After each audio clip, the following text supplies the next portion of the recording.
Praise to the lord. ఈరోజు దేవుడు మనకిచ్చినటువంటి వాగ్దానం ఏంటంటే యెషయా గ్రంథము 58వ అధ్యాయము 8వ వచనం, నీ నీతి నీ ముందర నడుచును. ఆమేన్. మనము నీతిగా బ్రతికితే మనము కాపాడబడతాం. మనము నీతిగా బ్రతికితే మన నీతిని బట్టి మన కుటుంబము కూడా కాపాడబడుతుంది. మనము నీతిగా బ్రతికితే ఆ నీతి మన ముందర నడుస్తుంది.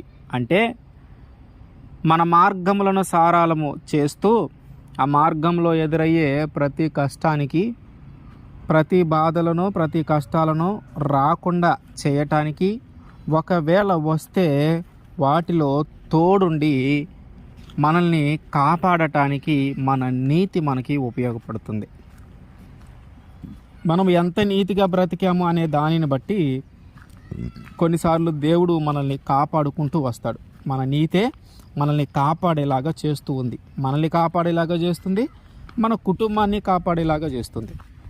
అయితే మనం గమనిస్తే యోబు గారి జీవితంలో జరిగిన సంఘటనలు కానీ మనం గమనిస్తే, ఆ యోబు గారు నీతిమంతుడు, యథార్థవంతుడు. ఆయన నీతిని బట్టి ఆయనకి కలిగిన ప్రతి శ్రమలో నుండి, ప్రతి ఆ బాధలో నుంచి దేవుడు ఆయన్ని కాపాడుకుంటూ వచ్చాడు. ఎప్పుడు చెయ్యి విడవల. శ్రమలు అనుభవిస్తూ ఉన్నాడు, కష్టాలు అనుభవిస్తూ ఉన్నాడు, కానీ దేవుడు ఎప్పుడు చెయ్యి విడవలేదు. అవన్నీ అనుభవించడం అయిపోయిన తర్వాత, ఆ పరీక్షించడం అయిపోయిన తర్వాత రెండంతల ఆశీర్వాదంతో నింపాడు. అంటే ఏదైతే కోల్పోయాడో, ఏదైతే తన దగ్గర నుంచి తీసివేయబడిందో రెండంతలుగా తిరిగి ఇవ్వబడింది. ఆయన నీతిమంతుడు కనుక ఆయన నీతిని బట్టి దేవుడు కాపాడుకుంటూ వచ్చాడు.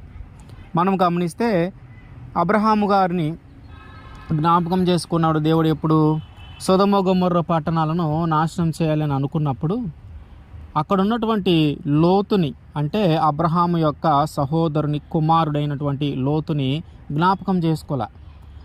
ఆ సొదొమ గొమొర్రాలో పట్టణాన్ని నాశనం చేయడానికి వెళ్ళి ఆ సొదొమ గొమొర్రా పట్టణంలో ఉన్నటువంటి లోతును జ్ఞాపకం చేసుకోలే, కానీ అబ్రహామును జ్ఞాపకం చేసుకున్నాడు దేవుడు. అబ్రహామును జ్ఞాపకము చేసుకొని అబ్రహామును బట్టి లోతును కాపాడాడు దేవుడు.